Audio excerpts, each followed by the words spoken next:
Esa es la emoción que sentía yo en el momento en que allí los esperaba con la bandera.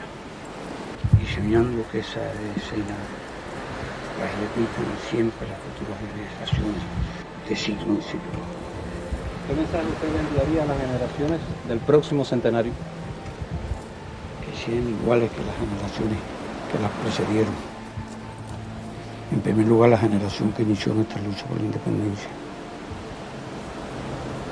Y las generaciones que continuaron esa lucha. Las generaciones que se enfrentan hoy a difíciles circunstancias por mantener en alto esa bandera y libre a la patria. Que sean como esa. Es mucho pedir, pero lo pedimos. Que sean mejores es pedir más, pero lo esperamos.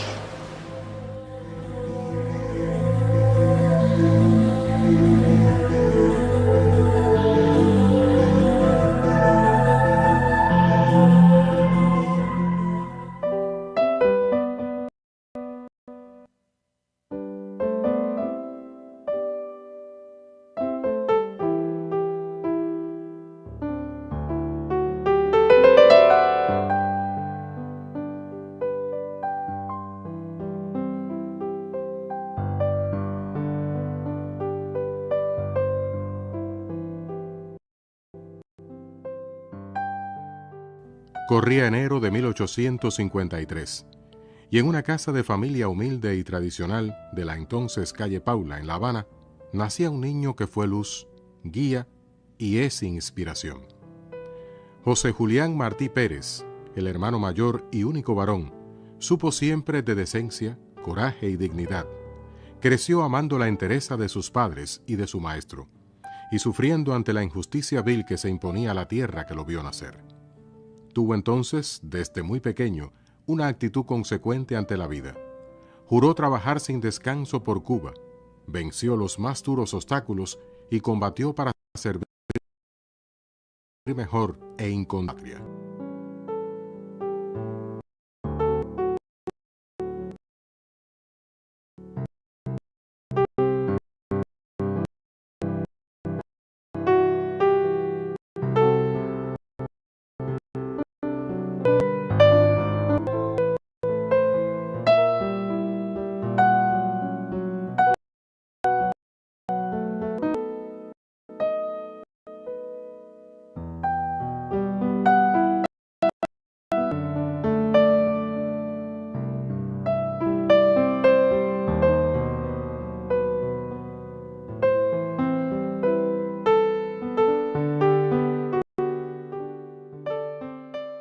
Aquí eran las antiguas canteras de San Lázaro, el lugar exacto donde cumplió condena José Martí con 17 años de edad.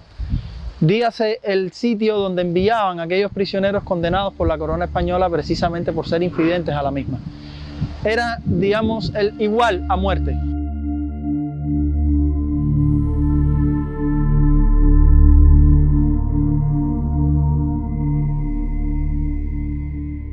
El motivo principal por el cual José Martí llega precisamente aquí a las canteras de San Lázaro fue por escribir esta carta a Carlos de Castro y Castro, un condiscípulo suyo, discípulos ambos de Rafael María de Mendive, en la que le acusa de apóstata, de traidor.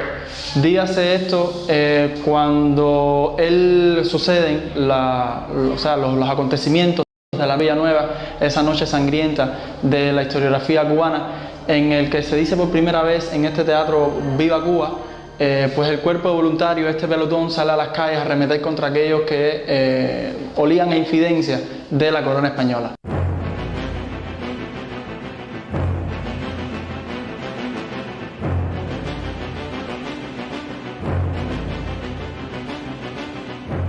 No es hasta 6 meses después que condenan en el Tribunal de Guerra a José Martí por haber escrito esta carta que los investigadores nosotros llevamos un consenso que precisamente porque ella había escrito El Diablo Cojuelo, había participado en los sucesos del Teatro Villanueva, había escrito Abdala, el soneto 10 de octubre, o sea que ya con 16 años de edad José Martí ya era un fuerte conspirador de la corona española bajo la influencia clara de Rafael María de Mendive. Y en consecuencia y por gracia que se ha servido conceder el excelentísimo señor capitán general, será usted trasladado a Isla de Pinos mientras se corren los trámites para su deportación a España.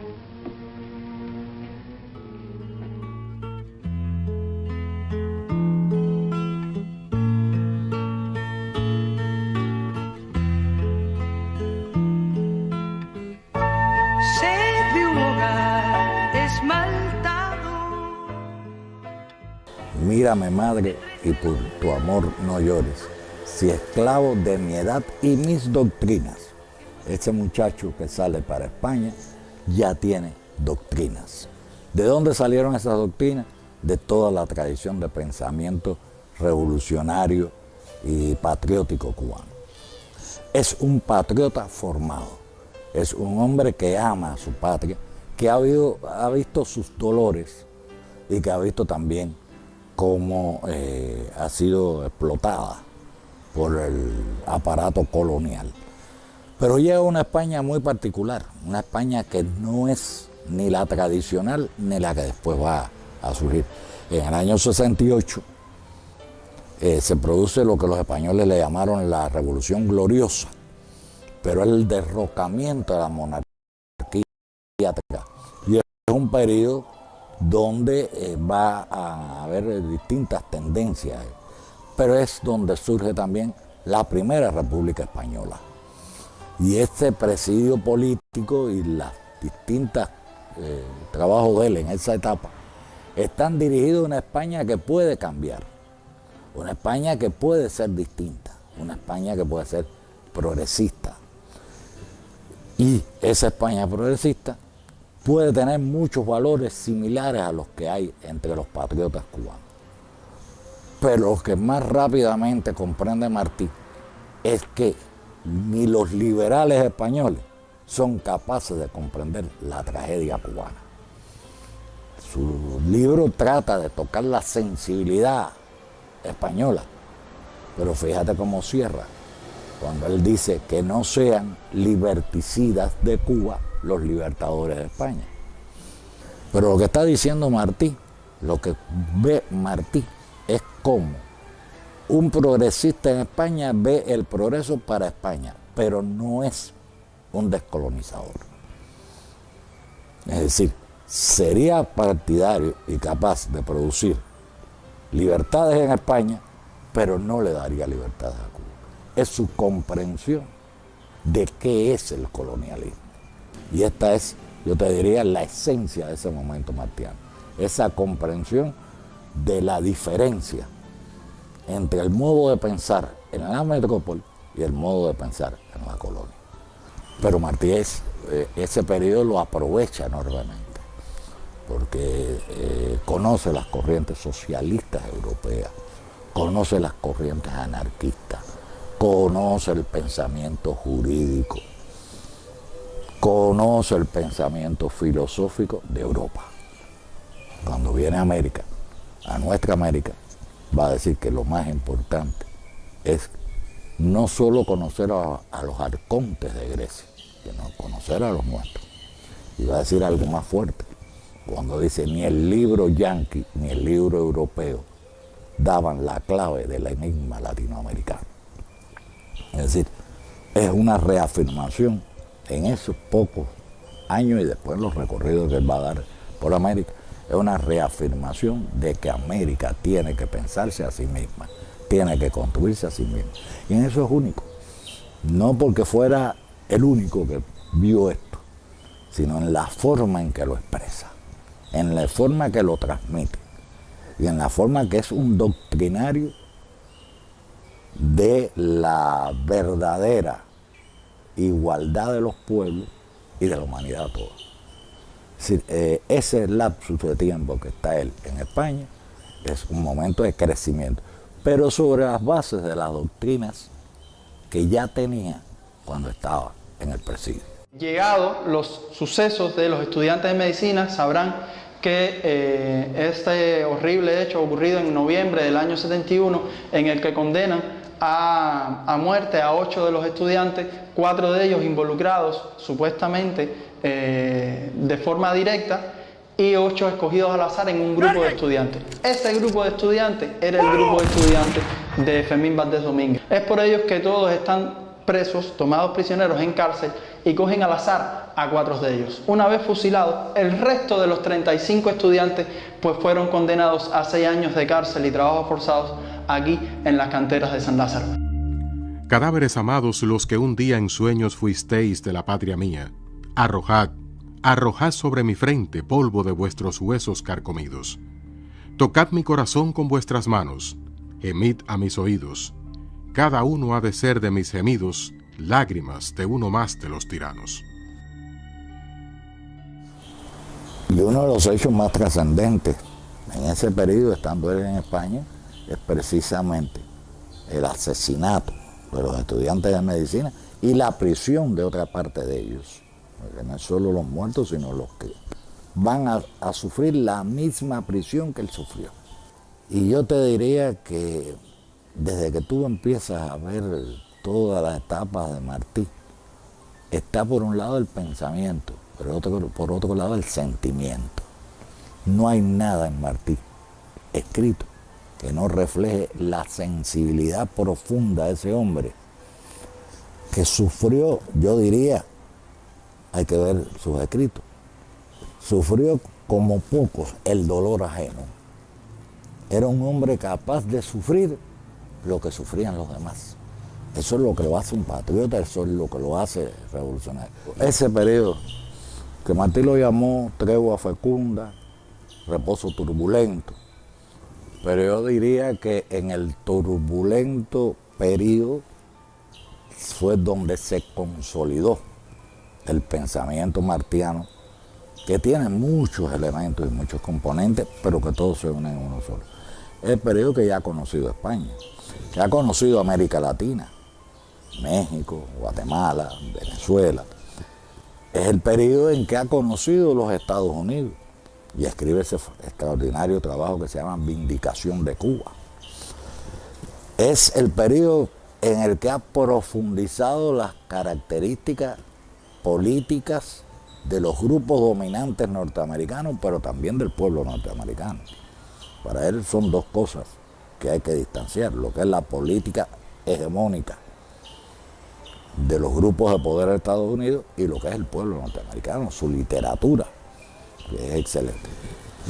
Por tanto, cuando él ya crea el Partido Revolucionario Cubano para la guerra necesaria, ya es un hombre que ha madurado, ha sistematizado en su pensamiento los elementos esenciales para que Cuba sea no solo libre, sino culta. Y esto hace que cuando él funda el periódico Patria, ya él tiene trazados los elementos esenciales de ese pensamiento.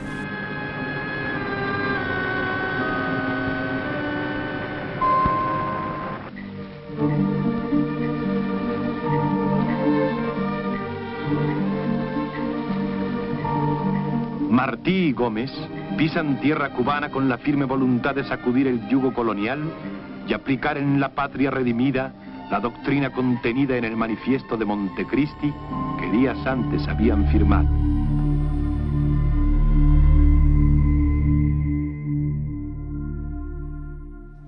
Creo que el homenaje más digno que se le podía ofrecer a un hecho histórico de aquella grandeza, como fue el desembarco por aquí, por Playitas.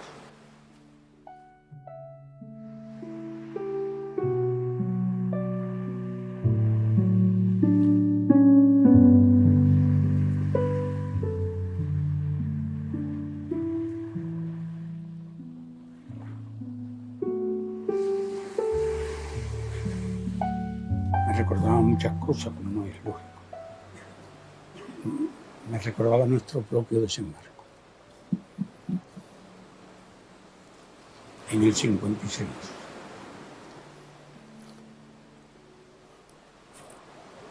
Y pienso que simboliza mucho que después de 100 años nuestro pueblo haya sabido cosechar los frutos de aquel esfuerzo y ha sabido mantener independiente a la patria. También pienso con mucha admiración lo que hicieron y me asombro siempre que vengo a este lugar. Trato de imaginarme todas aquellas horas que precedieron el momento en que tomaron el bote y remaron hasta esta playa. Pienso en la impresión que podían haber sentido en el instante en que se encuentra este enorme muro a la orilla del mar. Creo que ellos la calificaron de pared entre ellos y Cuba. La oscuridad no era tan completa, porque había salido la luna, en honor de ellos. Aquí tenemos hoy también la luna casi en el mismo sitio. Y da la casualidad que también hoy es un martes. Nos intrigaba mucho la idea de cómo pudieron ellos salir de este lugar, cómo pudieron franquear esa pared, esa muralla enorme que debe tener entre 60 y 70 metros de altura. ¿Cómo pudieron caminar por aquellos lugares? Quizás la luna les ayudó algo, pero decían que eran lugares de piedra y lugares de espinas, de vegetación hostil. Es una proeza el haber podido escalar por esos trillos y llegar hasta el primer lugar habitado, en medio de la incertidumbre que provocaba la ignorancia del sitio exacto en que habían llegado. La posibilidad de la presencia de fuerzas enemigas de los alrededores. Ellos eran solo 6 hombres. Es asombroso además los riesgos que corrían. Llegar por una costa de acantilado, donde casualmente hay algunas playas, pero algunas cerca de Jobabo. En el poblado de Jobabo podía haber fuerzas enemigas. ¿Cómo encontraron este sitio exacto? Además es más difícil que todas las playas que hay por aquí, en medio de grandes rocas que han caído en el mar de épocas pretéritas. Verdaderamente peligroso. Los que conocen un poco de mares y de costas saben que fue realmente casi milagroso el poder llegar sanos y salvos aquí a la orilla. Sin la voluntad habría sido inconcebible lo que hicieron. Y a mi juicio uno de los gestos más extraordinarios y de los hechos más extraordinarios de la vida de Martí y de Gómez, especialmente de Martí, porque Gómez estaba acostumbrado a los azares de la guerra y de la naturaleza. Pero Martí ha trabajado decenas de años en las ciudades, lleva a cabo un trabajo intelectual enorme, extraordinario. Dudo de que haya quedado mucho tiempo para escalar montañas, aunque dicen que subía y bajaba la escalera a una gran velocidad porque era un hombre de una actividad incesante. Pero no era un hombre de gran fortaleza física, no lo concebimos así. Sí, un enorme talento, voluntad de acero y una tenacidad infatigable.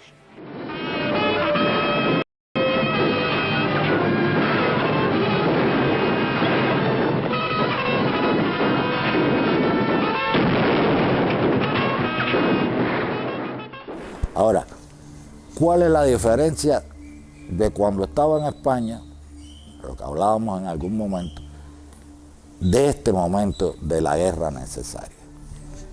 Que era comprendido que el problema más serio que tiene Cuba no es lo que pasó, no es la colonia española, no es la colonia de un imperio decadente,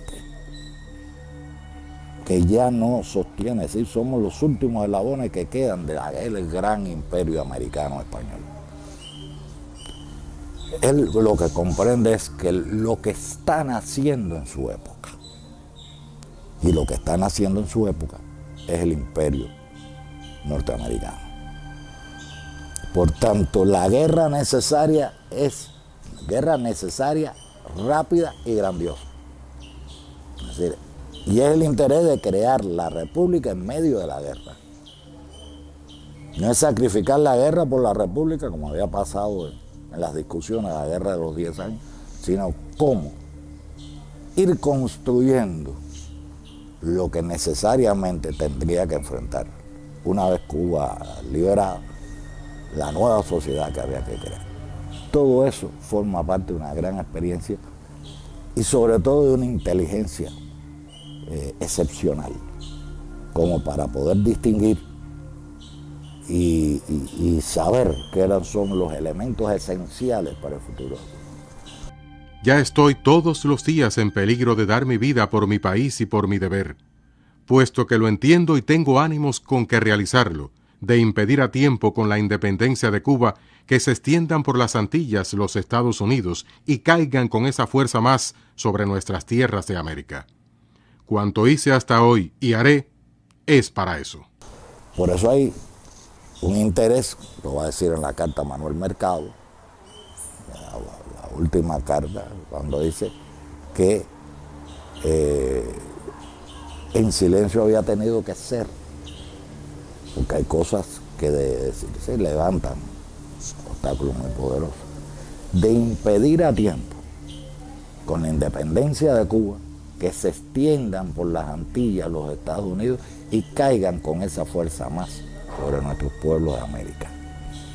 Antes ha dicho más, en el último número de Patria, ha dicho, es la Roma americana la que se para dominar América y con ella el mundo.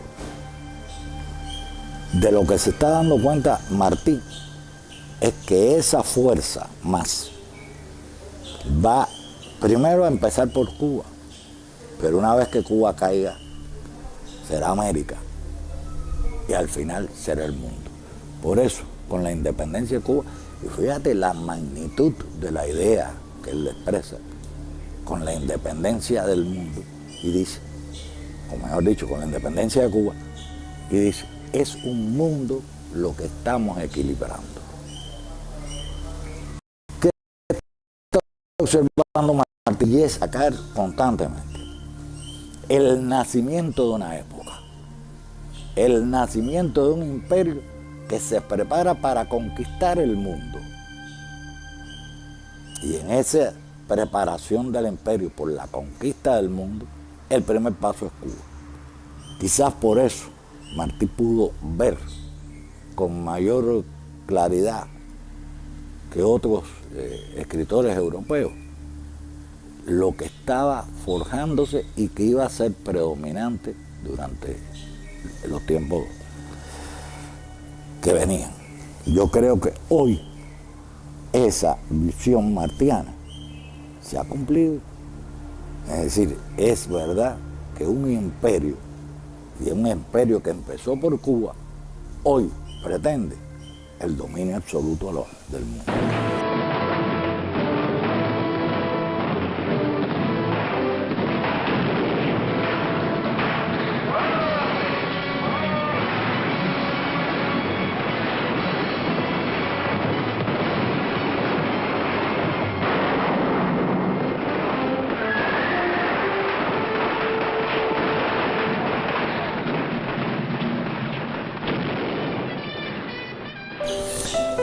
Yo te diría que no es volver a Martí, es continuar con Martí.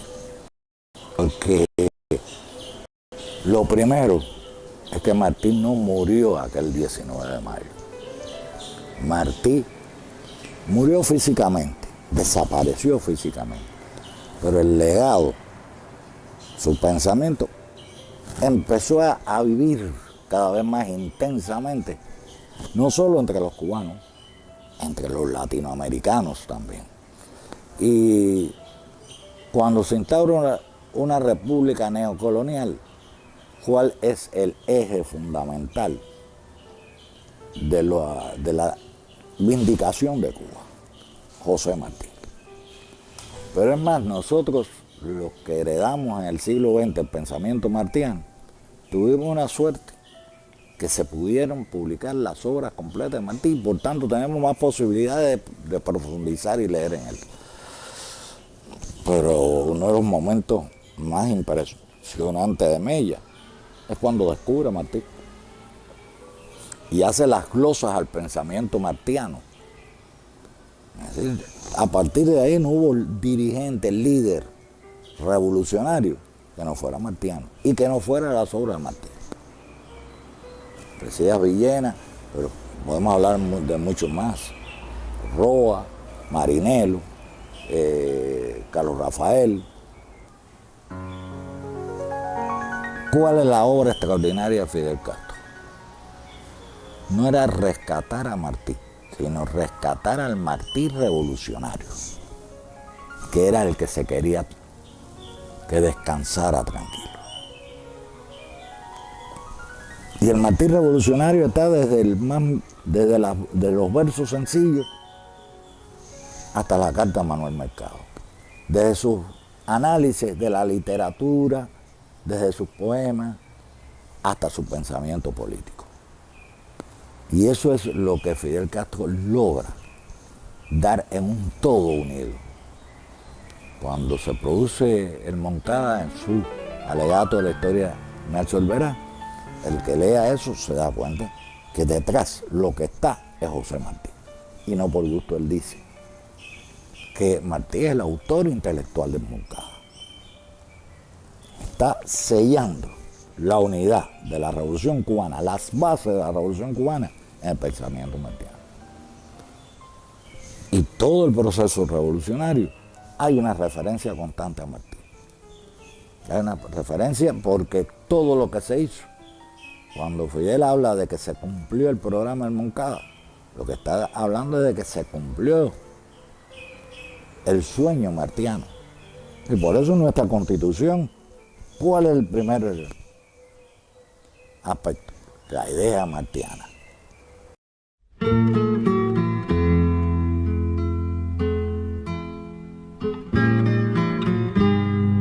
Si Martí no solo pensó en Cuba, Martí pensó en nuestra América y en el mundo. Tiene una frase única que yo se la oí más de una vez repetir a Fidel. Patria es humanidad. Es decir, la patria no es el terruño solo en que nací.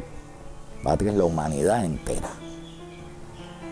Esa dimensión no la habían dado otros escritores. Al contrario, el concepto de patria era el concepto del terruño. Martí rompe con eso. Donde quiera que haya un ser humano, es mi compatricio. Donde quiera que se sufra, es donde yo estoy más obligado. Y eso es lo que también Fidel capta y lleva. Nuestro internacionalismo tiene una raíz martiana. Este deseo de la libertad para todos y la igualdad para todos. Como quiera que veamos la Revolución Cubana, estamos viendo la revolución que Martí quiso hacer y que Fidel hizo.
¡Presenten! ¡Armas!